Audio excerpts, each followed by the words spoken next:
Assalamualaikum. Sore ini saya mau mendaur ulang media-media bekas. Nih, media bekas mau saya campur dengan sekam mentah aja. Jadi dulu saya medianya itu cuma tanah subur yang saya beli langsung, saya beli jadi, sama saya campur pakai sekam mentah ini aja, itu aja. Tapi nggak pernah keserang gini, nggak pernah keserang keong, nggak ada binatang-binatang yang gini tuh, kaki seribu yang kecil-kecil itu nggak pernah ada. Tapi setelah saya nggak pakai sekam mentah, kenapa justru keongnya merajalela? Siput jarum itu, keong kecil-kecil. Dan itu juga ganas banget gitu, meskipun kecil. Jadi kali ini saya akan mendaur ulang ini. Saya kasih sekam mentah. Cuma resikonya kalau di atap ini nanti diberantakin sama burung. Jadi harus ekstra, kalau siang saya harus ekstra ngawasi. Itu aja resikonya. Karena dari sekam mentah ini dia nyari bulir-bulir padi yang masih berisi itu, diberantakin di mana-mana. Saya akan nyoba kembali lagi seperti dulu aja. Toh juga subur-subur tanaman saya dulu. Ini apa ini? Ciplukan yang tumbuh sendiri. Jadi banyak banget ciplukannya. Tuh, pada tumbuh sendiri. Ada yang di pot buatin, ada yang di pot labu madu. Numpang kemana-mana, milih yang potnya gede-gede. Tapi saya biarin aja, nggak saya cabuti. Kalau dulu saya cabuti, sekarang saya biarin aja. Yang ini mau saya pindah ke sini, tapi medianya mau saya campur dulu dengan sekam mentah. Ternyata setelah saya tuang, memang medianya ini benar-benar udah nggak sehat. Tuh, banyak banget binatang-binatang kaki seribu gini. Dan ini lagi ada yang merah-merah gitu. Ini masih kecil ini bisa gede banget ini. Apa namanya ya, keluing kalau nggak salah. Keluing, iya bener ya. Nggak tahu apaan tuh. Tuh, merah-merah gitu. Itu ganas banget juga, itu makani akar dia. Ini kemarin media bekas apa lupa saya. Ini saya hilangin dulu. Harus saya matikan aja nih. Ketika saya mencet ini, saya nggak tunjukin.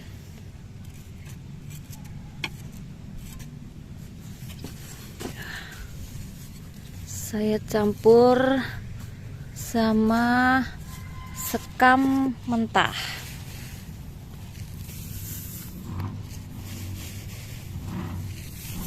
Saya campur dulu ya. Nah, sudah dapat. Ini saya enggak pakai perbandingan ya. Suka-suka saya aja. Sebenarnya kalau saya pakai sekam mentah ini, saya juga membantu kekuatan atap ini. Karena ini ringan banget jadinya, nggak berat. Kalau saya pakai sekam bakar itu malah berat banget. Karena nyerap gini, nyerap air. Kalau ini enggak ini. Dan ini saya tanpa fermentasi terlebih dahulu, langsung saya pakai nanam ciplukan. Nih, saya pindahin lagi ke sini. Udah lemes dah dia. Mudah-mudahan hidup. Ini saya kasih 3 ciplukan di sini, karena ini planter bagnya lumayan besar. Planter bag ukuran 22 liter, 30 kali 30. Saya kalau ditanyain ukuran pot itu kadang nggak ngerti juga. Pot saya yang pasti nggak gede-gede banget sih. Kalau nanam saya nggak gede-gede banget, malah itu yang di sana potnya apa itu namanya, kelnero yang tinggi banget itu malah kecil banget. Tapi bisa sampai setinggi itu juga.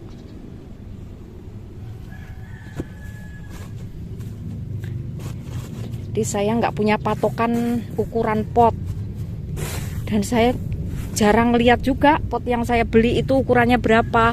Jadi kalau tanya kadang bingung. Tangan saya pakai ukuran aja. Nah ini saya pindahin dulu. Saya taruh 3 pohon ciplukan yang tidak saya semai, tapi tumbuh sendiri nih. Oke, sudah selesai, tinggal nyiram aja. Mudah-mudahan tidak disatroni lagi sama siput jarum. Mudah-mudahan siput jarumnya takut sama nih sekam mentah nih. Dan mudah-mudahan nggak jamuran. Emang sih resikonya kadang jamuran ini kalau sekam mentah itu, kalau tanpa difermentasi. Tapi jarang banget itu juga terjadi di kebun atap saya. Jamuran juga tidak mempengaruhi tanamannya. Ini menurut saya ya, mohon maaf kalau salah. Jadi yang jelek-jelek dari saya nggak usah ada diikuti. Cukup jadi hiburan aja. Saya lanjutin dulu nyampur media-media bekas nih dengan sekam mentahnya, karena banyak banget ini media bekas sayur-sayur yang saya panen sebelum lebaran kemarin tuh. Sekarang mau saya tanami lagi dari semaian yang kemarin itu, yang di video sebelumnya. Nih banyak banget, yang di depan juga masih banyak banget. Jadi bertahap, nggak selesai cuma 1 hari aja. Saya campur dulu. Ini baru dapat segini udah capek. Istirahat dulu. Nih PR-nya masih banyak banget nih. Masih belum kesentuh sama sekali, ini masih numpuk-numpuk. Dan ini yang busuk batang itu akhirnya dia menyerah, meninggal dunia dia. Terus yang ini semaian, bukan, hasil stek red rabelnya ada tumbuh 2 nih. Ini kemarin 3 apa 4 ya? Tumbuh 2. Alhamdulillah. Tambah 2 kale red rabel lagi.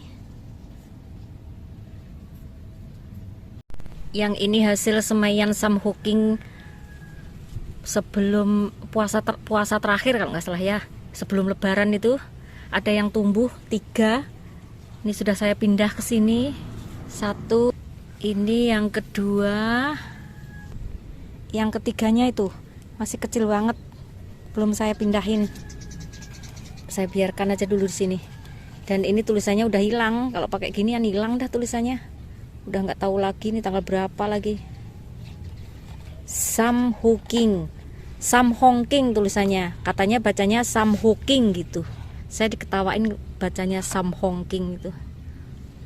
Mudah-mudahan bisa tumbuh subur dah 3 ini. Ini ada pertanyaan lagi dulu. Tanya luas kebun saya itu berapa meter. Saya sendiri nggak ngerti. Yang pasti ukuran tanah saya itu panjang lebarnya 8 kali 20, 1,5 are lebih sedikit. Tapi yang daknya yang lantai 3 ini udah kepotong sama balkon yang depan itu nggak saya tanami, sama yang belakang itu karena di atas kolam ikan, jadi atapnya pakai asbes yang ini, pakai asbes yang transparan itu supaya ikannya kena sinar matahari. Nih jadi di sini ada sisa segitu nggak saya tanami. Itu balkonnya di situ. Ini yang di depan ini kenapa nggak saya tanami? Karena di sini tempat pembuangan air. Saya takutnya kalau situ saya tanami airnya jadi mampet, karena saluran airnya itu kecil banget. Kadang kesumpetan daunnya itu, jadi malam-malam kalau udah airnya tumpah itu saya berarti harus naik ke atap. Ini kenapa ini mulai menguning nih stroberi saya. Jadi kalau yang bertanya mungkin ini kalau lebarnya panjangnya lebarnya ya. Kalau lebarnya pasti 8 meter ini. Dari sini ke situ. Ini 8 meter, kalau ke belakangnya nggak tahu 10 kali ya. Nggak sampai 10. Nggak sampai 10 meter. Kalau ke belakangnya sana. Jadi itu luas kebun atap saya. Sebenarnya nggak terlalu luas, tapi karena di video kelihatan luas banget jadinya. Kalau pakai drone baru kelihatan ya, dari atas diambil gitu. Seberapa sebenarnya kebun atap saya ini. Berkali-kali ada yang nanya juga, apa atapnya itu nggak bocor, nggak ngerembes. Itulah salah satu kendala kalau kita berkebun di atap.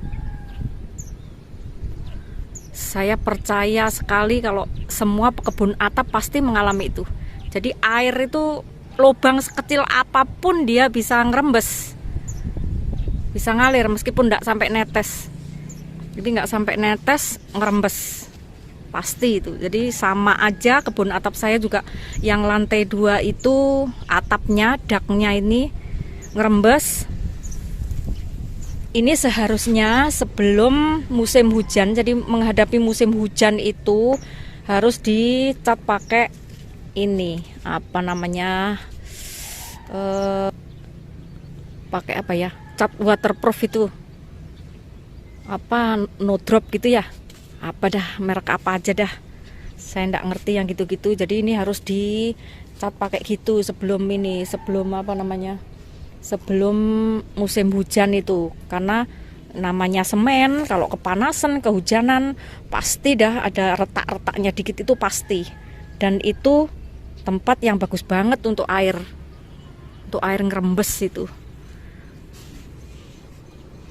Jadi sama aja kendalanya ngerembes air. Kemarin ada yang mbaknya, mama atau mbak saya nggak tahu, yang nanya baru 10 pot dak saya udah ngerembes. Sama dak saya juga ngerembes, tapi itu harus dicat pakai waterproof. Ini tetangga sebelah juga nih, itu tetangga sebelah nih. Ini setiap menghadapi musim hujan dia juga harus diginiin, dia apa namanya, setiap, kalau dia rajin banget, setiap menghadapi musim hujan dicat pakai waterproof. Ini nggak ada tanamannya sama sekali, tapi tetap ngerembes juga, apalagi yang ada tanamannya. Itu aja. Tapi itu liku-liku berkebun di atas atap. Ada senengnya, ada susahnya. Jadi sama aja saya kira ya. Kalau resiko itu mau yang di tanah, mau yang di semen, sama aja. Pasti ada resikonya. Kalau yang di tanah gimana, kalau yang di semen, di dak gini gimana, pasti ada resikonya. Itu menurut saya. Maaf kalau salah. Maaf banget kalau salah. Makanya mulai sekarang media tanamnya saya pakai seperti dulu lagi aja. Saya pakai yang banyak, saya banyain sekam mentahnya aja. Untuk meminimalisir beratnya beban atap saya. Di dulu saya makainya juga itu tanah subur sama sekam mentah aja. Jadi ringan banget. Terus atasnya, oh ya, ada yang nanya lagi pakai mulsa apa? Kalau dulu sebelum diserang sama keong, sama ini apa namanya, kaki seribu yang hitam-hitam kecil-kecil itu, saya pakai mulsa coco fiber. Jadi coco fiber itu saya rendam semalaman, saya ilangin zat taninnya, nggak bersih-bersih amat juga sih, masih merah-merah juga, tetap saya pakai. Yang penting sudah saya rendam 1 malam, sudah saya pakai. Itu mulsa yang saya pakai dulu. Tapi setelah diserang hama itu, siput jarum sama gini, sama kaki seribu yang hitam itu, akhirnya mulsanya saya angkat semua, karena itu tempat persembunyian yang luar biasa nyaman buat mereka, buat hama-hama itu. Akhirnya mulsanya saya angkat semua, saya jadikan gini, saya jadikan kompos, saya komposin mulsanya. Itu mulsa yang saya pakai dulu. Nanti mungkin kalau sudah nggak ada hamanya, sudah siput jarumnya hilang, sudah kaki seribunya hilang, baru saya pakaiin mulsa lagi. Mungkin juga enggak. senyamannya saya. Jadi kalau berkebun itu nggak usah terlalu nggak usah terlalu takut gini, nggak usah terlalu takut gitu, jalani aja. Nanti mana yang kurang, mana yang berlebihan akan ketahuan dengan sendirinya. Jadi belajar dari pengalaman sendiri aja, itu lebih nyaman buat kita sendiri. Jadi ini pot-pot yang saya pakai, ada yang ukuran segini, ada yang ukuran segini, nggak tentu. Cuma kalau untuk yang berbuah-berbuah seperti labu madu, seperti buatin, tabu lampot, pokoknya tanaman buah dalam potnya, saya pakai sudah sering saya gini juga sih, sudah sering saya ulas juga. Tabu lampot ini yang buatin saya pakai ukuran 30 kalau nggak salah. Ya, 30 liter kalau nggak salah, mohon maaf kalau salah. Terus ada juga yang pakai ukuran 50 liter, kayak itu buah anggur itu. Buah anggur yang di sana. Pokoknya yang di pinggir-pinggir, tabu lampot yang di pinggir-pinggir itu karena potnya besar makanya saya taruh di pinggir.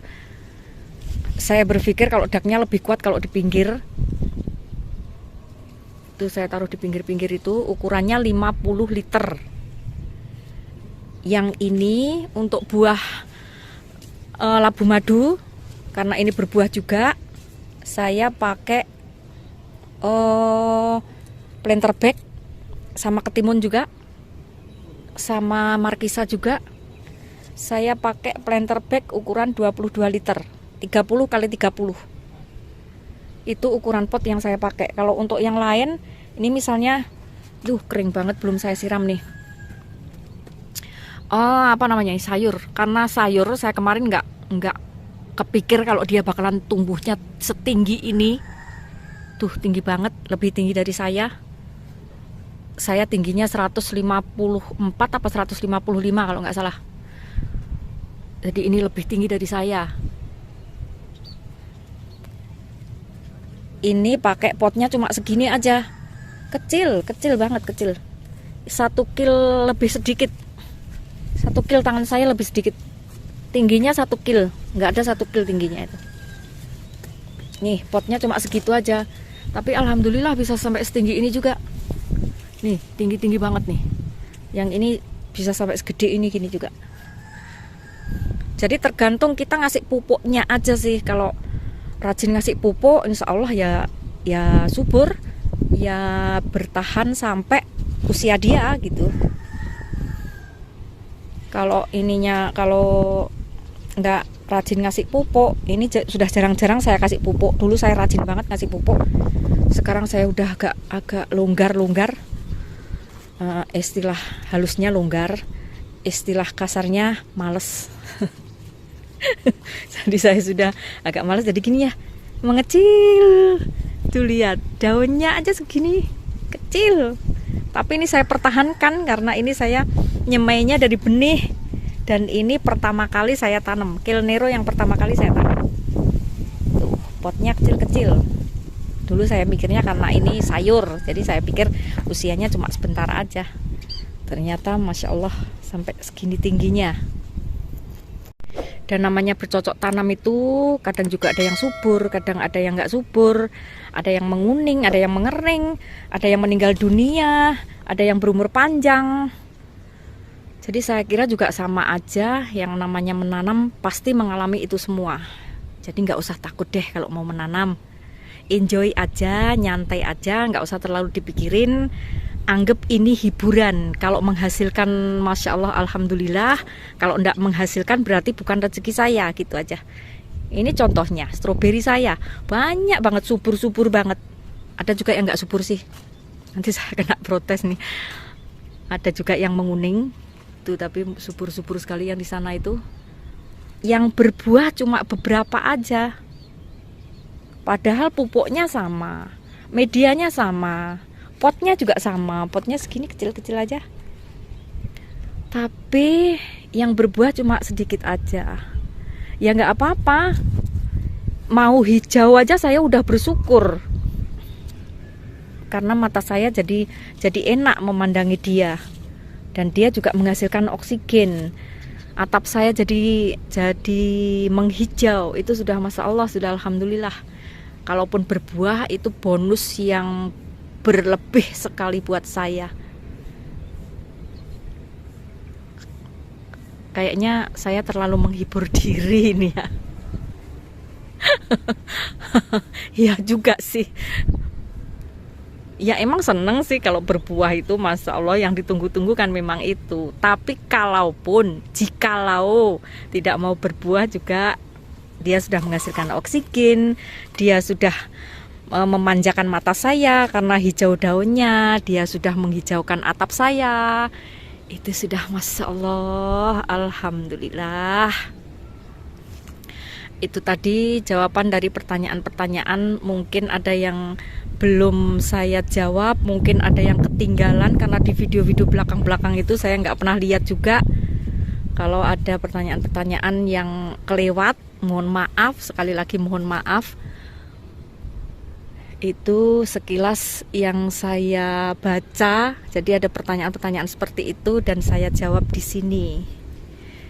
Mudah-mudahan yang mau menanam tidak takut lagi, tidak harus dituntut begini, begitu, nanti begini, nanti begitu. Nggak usah takut seperti itu. Jalanin aja. Nanti dari pengalaman sendiri aja kita bisa belajar. Seperti itu yang saya alami. Oke, terima kasih. Mohon maaf kalau omongan saya banyak yang salah, omongan saya banyak yang nggak bener, omongan saya ada yang kasar. Dari video-video terdahulu juga saya mohon maaf yang sebesar-besarnya. Ini kebun atap saya, jadi tidak semuanya subur, ada yang menguning juga, ada yang membusuk juga, ada yang berjamur juga, sama aja. Dan ini sebenarnya nggak terlalu luas juga. Kendala meresap, didaknya juga meresap, sama aja. Terima kasih banyak. Barokallah. Assalamualaikum warahmatullahi wabarakatuh.